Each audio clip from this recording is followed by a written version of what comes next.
안녕하세요. 저는 이미경입니다. 올해 53세고요. 23년째 결혼 생활을 하고 있어요.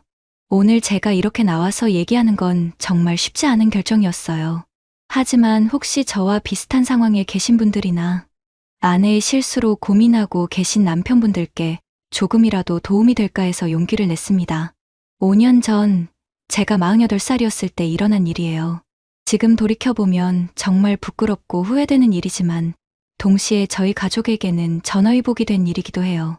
그때 저는 갱년기로 정말 힘들어했어요. 43살부터 시작된 갱년기 증상이 5년째 계속되고 있었거든요.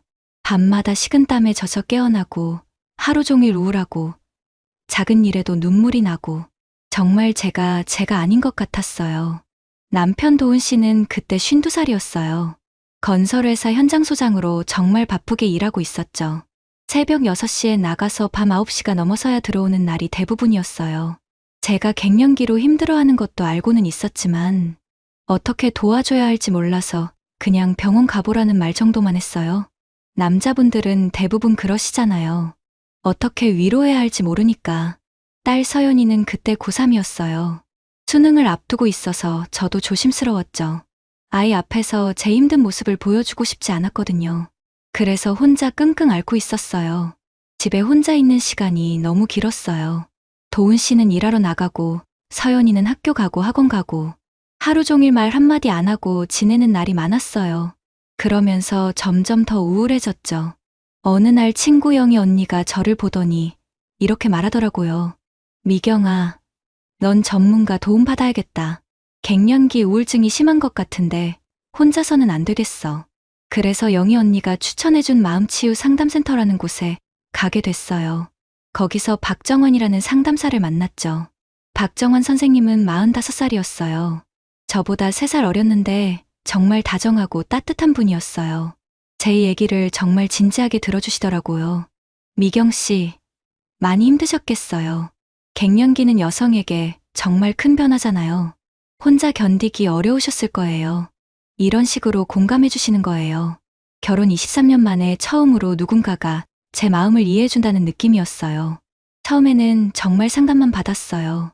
주 1회, 목요일 오후 2시에 1시간씩 갱년기 증상에 대해서도 설명해 주시고 우울감을 이겨내는 방법도 알려주시고 그런데 한 달쯤 지나면서 조금씩 달라지기 시작했어요. 박정원 선생님이 저를 정말 세심하게 배려해 주시는 거예요. 상담이 끝나고 나서도 오늘 기분이 어떠세요? 집에 가시는 길 조심하세요. 이런 말들을 해주시고 그리고 가끔은 상담센터가 아닌 근처 카페에서 만나자고 하시기도 했어요. 센터 분위기가 너무 딱딱한 것 같아요. 편안한 곳에서 대화하는 게 치료에 더 도움될 것 같은데요. 그때는 정말 순수하게 생각했어요. 갱년기 치료를 위해서구나 하고요. 카페에서 만날 때는 정말 달랐어요. 제 얘기를 들어주시는 것도 그렇고 가끔 본인 얘기도 해주시고 마치 오랜 친구와 대화하는 느낌이었어요. 미경 씨는 정말 따뜻한 분이에요. 가족들이 그걸 알아주지 못하는 게 안타까워요. 이런 말씀을 하실 때면 가슴이 뭉클했어요. 결혼 23년 만에 처음으로 누군가가 저를 한 사람으로 봐주는 느낌이었거든요. 남편은 저를 아내로만 봤어요. 밥 해주고 빨래 해주고 서연이 뒷바라지 해주는 사람으로요. 제가 어떤 마음인지 무엇을 원하는지에는 관심이 없었어요. 하지만 박정원 선생님은 달랐어요. 제 감정에 관심을 가져주시고 제 얘기에 진심으로 공감해주시고 그러면서 자연스럽게 마음이 기울어지기 시작했던 것 같아요. 2개월쯤 지났을 때 상담 패턴이 바뀌었어요. 주 1회에서 주 2회로 늘어났죠. 목요일 오후와 토요일 오후에 만나게 됐어요. 토요일에는 시간이 더 여유로웠어요. 상담 후에 함께 차도 마시고 가끔은 영화도 보고 그렇게 지내다 보니 점점 더 가까워졌어요. 그때부터 박정원 선생님과 개인적인 연락도 주고받기 시작했어요. 카카오톡으로 안부도 묻고 가끔 전화통화도 하고 미경 씨, 오늘 하루는 어떠셨어요? 괜찮았어요. 선생님 덕분에 많이 좋아졌어요. 다행이에요. 내일도 좋은 하루 되시길 바라요. 이런 대화들이 정말 달콤했어요. 누군가가 저에게 관심을 가져준다는 것 자체가 너무 행복했거든요. 3개월째 되던 어느 날 박정환 선생님이 이렇게 말씀하셨어요. 미경 씨, 저는 선생님보다는 그냥 정환이라고 불러주세요. 너무 딱딱한 것 같아요. 그때부터 정환 선생님이라고 부르기 시작했어요. 거리감이 많이 줄어든 느낌이었죠. 그리고 한 달 후 결정적인 일이 벌어졌어요. 토요일 상담이 끝나고 함께 저녁을 먹게 됐는데 정환 선생님이 갑자기 제 손을 잡으시는 거예요. 미경 씨, 저는 선생님을 한 사람의 여자로 좋아하게 됐어요. 순간 머릿속이 하얘졌어요. 예상하지 못한 고백이었거든요. 선생님, 저는 미경 씨도 저에 대해서 비슷한 마음 아니세요? 제가 느끼기에는 정말 복잡한 감정이었어요. 한편으로는 당황스럽고 죄책감이 들었지만 다른 한편으로는 기뻤어요. 오랫동안 메말라 있던 마음에 단비 같은 느낌이었거든요. 저도 선생님 때문에 많이 달라졌어요. 하지만 제가 기혼자라서 저도 기혼자예요. 하지만 마음은 어쩔 수 없잖아요. 우리 조심스럽게 만나면 되지 않을까요? 그렇게 시작됐어요. 지금 생각하면 정말 어리석은 선택이었지만 그때는 그게 전부인 것처럼 느껴졌어요. 그 후 3개월 동안 저는 완전히 다른 사람이 됐어요. 매일 화장하고 예쁜 옷을 입고 거울 보는 시간도 늘어났고 갱년기 우울감도 많이 사라졌어요. 정환 선생님과 있을 때면 정말 행복했어요. 저를 미경 씨라고 부르며 한 사람의 여자로 대해주시는 게 그렇게 좋을 수가 없었어요. 주 2회 만남이 주 3회로 늘어났고 만나는 장소도 다양해졌어요. 강남 쪽 카페, 한강공원, 심지어는 호텔 라운지까지. 남편한테는 계속 거짓말을 했어요. 상담받는다고, 친구들과 만난다고. 그때 저는 정말 이기적이었어요. 제 행복만 생각했지 가족들 생각은 전혀 안 했거든요. 서연이가 고3이라는 것도 남편이 얼마나 성실하게 가정을 지켜왔는지도 그런 건 다 잊고 살았어요. 하지만 그런 날들이 영원히 계속될 수는 없었죠. 6개월째 되던 11월 어느 토요일 모든 게 들통났어요. 그날도 정원 선생님과 만나기로 했는데 갑자기 연락이 와서 취소됐어요. 다른 일정이 생겼다고 하더라고요. 집에 일찍 들어왔는데 도훈 씨가 거실에 앉아서 저를 기다리고 있었어요. 표정이 심상치 않았어요. 미경아, 앉아봐. 할 얘기가 있어. 가슴이 철렁 내려앉았어요. 혹시 들켰나 싶어서요. 오늘 회사 후배가 우연히 봤다는데 너 어제 강남에서 남자랑 같이 있었다면서? 순간 변명이 떠오르지 않았어요. 너무 당황스러웠거든요. 그건 미경아, 솔직하게 말해. 나도 이미 어느 정도 눈치챘어. 요즘 너 많이 달라졌잖아. 그때서야 깨달았어요. 남편이 이미 다 알고 있었다는 걸요. 저는 결국 모든 걸 털어놨어요. 갱년기 상담을 받다가 정환 선생님과 가까워졌다는 것, 6개월 동안 만나왔다는 것, 다 말씀드렸어요. 도훈 씨는 제 얘기를 끝까지 들어주셨어요. 중간에 화를 내거나 소리 지르지도 않고요. 미경아, 그럼 지금 그 사람을 사랑한다는 거야? 정말 어려운 질문이었어요. 그때는 사랑이라고 생각했거든요. 잘 모르겠어요. 하지만 그분 때문에 제가 많이 달라졌어요. 그래, 알겠어. 도훈 씨는 한참을 생각하더니 이렇게 말씀하셨어요. 미경아, 나도 내 잘못이 있는 것 같아. 내가 갱년기로 힘들어할 때 제대로 도와주지 못했어. 그래서 다른 사람한테 기댈 수밖에 없었던 거겠지. 저는 깜짝 놀랐어요. 화를 낼 줄 알았는데 오히려 본인 잘못을 얘기하시는 거예요. 하지만 미경아, 우리가 지금 어떻게 할 건지가 더 중요해. 서연이가 수능을 앞두고 있잖아. 맞았어요. 서연이가 정말 중요한 시기였거든요. 일단 서연이 수능 끝날 때까지는 아무 일 없었던 것처럼 지내자. 그 후에 우리 문제를 정리하고. 도훈 씨의 제안이었어요. 아이를 위해서 일단 기다리자는 거였죠. 그리고 미경아, 그 상담사랑은 지금 당장 정리해. 서연이 앞에서 부모가 이런 모습 보여줄 수는 없어. 저는 고개를 끄덕였어요. 그때서야 정신이 든 것 같았거든요. 다음날 일요일, 저는 정환 선생님에게 연락했어요. 만나서 얘기하자고 했죠. 카페에서 만난 정환 선생님께 모든 상황을 말씀드렸어요. 남편이 알게 됐다는 것, 더 이상 만날 수 없다는 것. 미경 씨, 그럼 이혼하세요. 저랑 새로 시작해요. 정환 선생님의 대답이었어요. 저는 깜짝 놀랐어요. 선생님, 저한테 딸이 있어요. 고3이라서. 아이는 이제 다 컸잖아요. 미경 씨 인생도 중요하잖아요. 그 순간 뭔가 이상했어요. 6개월 동안 저를 위로해주고 이해해줬던 그분이 맞나 싶을 정도로요. 선생님 가정은 어떻게 하실 건데요? 저는 어떻게든 할 수 있어요. 미경 씨만 결심하시면 돼요. 너무 쉽게 말씀하시는 거예요. 23년 결혼 생활을, 딸을, 모든 걸 포기하라고. 그때 깨달았어요. 이분이 저를 정말 사랑했던 게 아니라는 걸요. 그냥 재미있는 상대 정도로 생각했던 것 같았어요. 죄송해요. 저는 가정을 포기할 수 없어요. 그렇게 정환 선생님과의 관계를 정리했어요. 집에 돌아와서 도훈 씨에게 모든 걸 보고 드렸어요. 정환 선생님과 완전히 정리했다고, 다시는 연락하지 않겠다고. 고생했어. 쉽지 않았을 텐데, 도훈 씨는 저를 다그치지 않았어요. 오히려 격려해 주셨죠. 그 후 한 달 동안 정말 조심스럽게 지냈어요. 서연이 앞에서는 티가 나지 않도록 평상시와 똑같이 행동했어요. 12월 초 수능이 끝나고 나서 도훈 씨가 저에게 말씀하셨어요. 미경아, 이제 우리 얘기를 해보자. 저는 각오하고 있었어요. 이혼 얘기를 하실 줄 알았거든요. 솔직히 말하면 많이 상처받았어. 23년을 함께 살았는데 다른 남자한테 마음이 간다는 게 이해가 안 됐어. 미안해요. 정말 미안해요. 하지만 생각해보니까 내 잘못도 있는 것 같아. 내가 힘들어할 때 제대로 도와주지 못했어. 관심도 덜 가져줬고, 도훈 씨는 계속 본인 책임도 인정해 주셨어요. 그래서 결정했어. 우리 다시 시작해보자. 다시 시작한다는 게? 처음부터 연애할 때처럼 서로를 더 이해하려고 노력하고 더 관심 가져주고. 저는 눈물이 났어요. 이혼할 줄 알았는데 오히려 새로운 기회를 주시는 거예요. 하지만 조건이 있어. 우리 부부 상담 받자. 전문가 도움을 받아서 제대로 해보자. 저는 당연히 동의했어요. 그리고 제가 먼저 제안했어요. 제가 갱년기 치료도 다른 병원에서 다시 받을게요. 이번에는 여자 선생님으로요. 그렇게 새로운 시작이 됐어요. 1월부터 저희는 주 1회 부부 상담을 받기 시작했어요.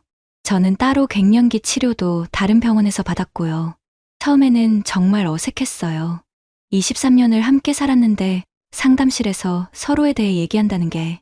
하지만 점점 달라지기 시작했어요.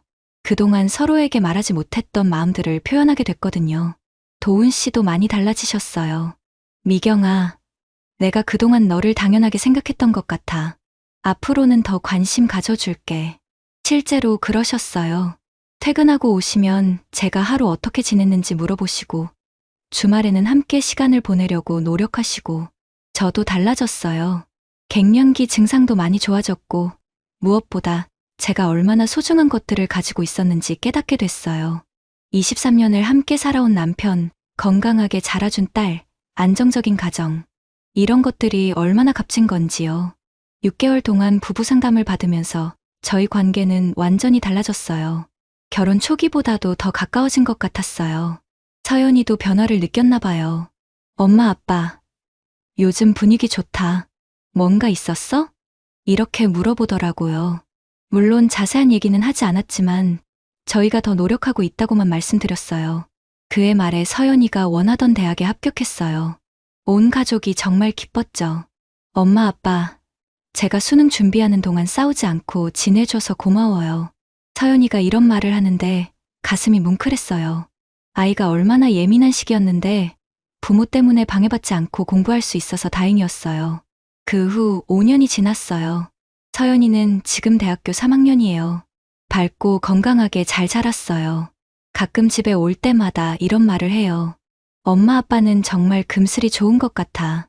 친구들 부모님들은 맨날 싸우신다는데 그 말을 들을 때마다 도훈 씨와 저는 서로를 바라보며 웃어요. 그때의 위기가 오히려 저희를 더 가깝게 만들었다는 걸 알거든요. 도훈 씨와 저는 지금 결혼 28년 차예요. 하지만 23년 차보다 더 사랑하고 있어요. 서로에게 숨길 것도 없고 더 깊이 이해하고 있어요. 매주 금요일 저녁에는 둘이서 데이트를 해요. 영화도 보고 맛있는 거 먹으러도 가고 마치 신혼부부처럼요. 도훈 씨가 그러더라고요. 미경아, 그때 일이 없었다면 우리가 이렇게 가까울 수 있었을까? 정말 그런 것 같아요. 그 일이 없었다면 저희는 계속 겉도는 부부로 살았을지도 몰라요. 지금 저는 확신해요. 그때 정원 선생님에 대한 감정은 진짜 사랑이 아니었다는 걸요.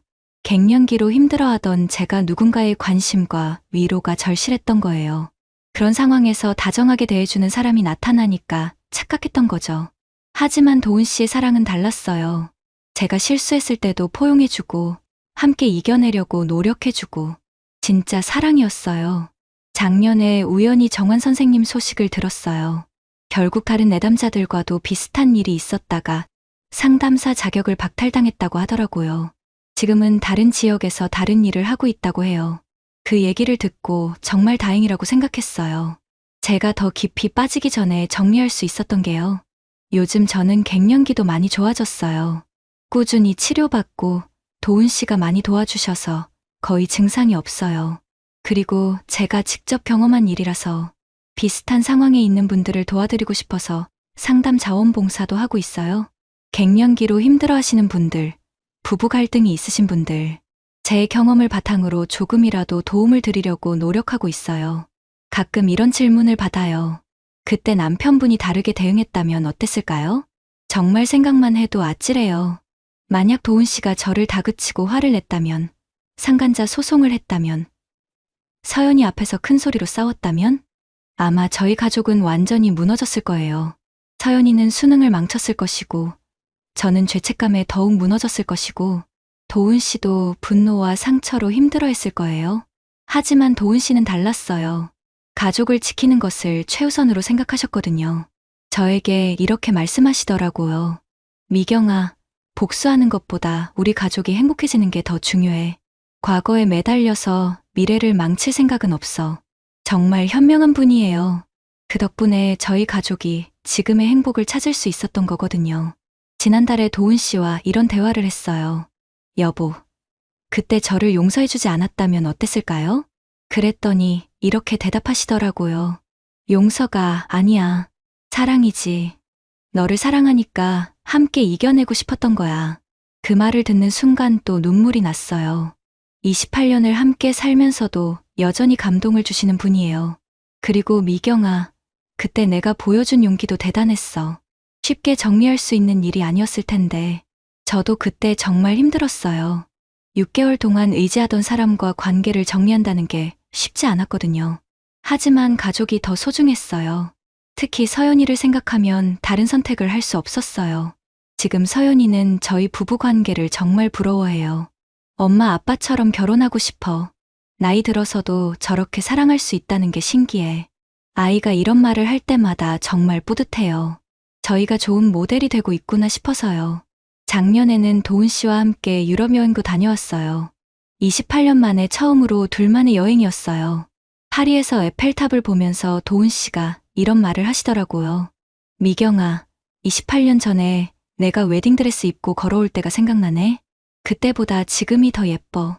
정말 로맨틱한 분이에요. 나이 들어서도 이런 말을 해주시다니. 그때 저도 말씀드렸어요. 여보, 저희 진짜 사랑 여행 중인 것 같아요. 더 깊고 진실한 사랑으로요. 정말 그래요. 젊었을 때의 사랑과는 다른 더 깊고 성숙한 사랑을 하고 있어요. 서로의 상처까지도 안아주는 사랑, 함께 성장해 나가는 사랑이요. 오늘 이렇게 제 이야기를 해드린 이유는 혹시 저와 비슷한 상황에 계신 분들께 말씀드리고 싶어서예요. 갱년기로 힘드신 분들 정말 많으실 거예요. 저처럼 외로움과 우울감에 시달리시는 분들요. 그럴 때 누군가 다정하게 대해주면 마음이 기울어질 수도 있어요.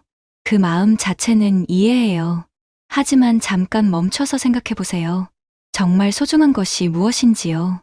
오랫동안 함께해온 가족, 믿고 의지할 수 있는 남편, 건강하게 자라는 아이들. 이런 것들이 얼마나 값진 건지요. 그리고 남편분들께도 말씀드리고 싶어요. 아내가 실수했을 때 어떻게 대응하시느냐에 따라 가족의 운명이 달라질 수 있어요. 물론 화가 나고 배신감이 들겠지만 조금만 참고 지혜롭게 대응해주세요. 특히 아이들이 있으시다면 더욱 신중하게 접근하셔야 해요. 부모의 갈등이 아이들에게 얼마나 큰 상처를 주는지 아시잖아요. 도훈 씨처럼 가족을 지키는 것을 최우선으로 생각해주세요. 복수보다는 회복을, 분노보다는 이해를 선택해주세요. 저희 가족이 그랬듯이 위기를 기회로 만들 수 있어요. 더 깊고 진실한 사랑을 할 수 있게 되거든요. 마지막으로 말씀드리고 싶은 건 저는 그때의 실수를 후회하지 않아요. 물론 잘못된 일이었고 가족들에게 상처를 준 일이었어요. 하지만 그 일이 없었다면 저희가 지금 같은 행복을 누릴 수 있었을까요? 아마 계속 겉돌았을 거예요. 서로를 당연하게 생각하면서 진짜 사랑이 무엇인지 모르고 살았을 거예요. 그 일을 통해서 저희는 배웠어요. 서로가 얼마나 소중한 존재인지, 진짜 사랑이 무엇인지를요. 지금 저희 부부는 정말 행복해요. 28년을 함께 살았지만 매일매일 새로운 사랑을 확인하고 있어요. 서연이도 건강하게 잘 자라고 있고, 가족 모두가 서로를 아끼고 사랑해요. 이 모든 게 도훈 씨의 현명한 선택 덕분이에요. 그때 다르게 대응했다면 지금의 행복은 없었을 거거든요. 그래서 저는 늘 감사해요. 이런 남편을 만난 것, 이런 가족을 가진 것에 대해서요. 그리고 확신해요. 진짜 사랑은 조건부가 아니라는 걸요. 서로의 상처와 실수까지도 안아주는 것, 함께 성장해 나가는 것. 그게 진짜 사랑이에요. 혹시 지금 어려운 상황에 계신 분들이 있으시다면 포기하지 마세요.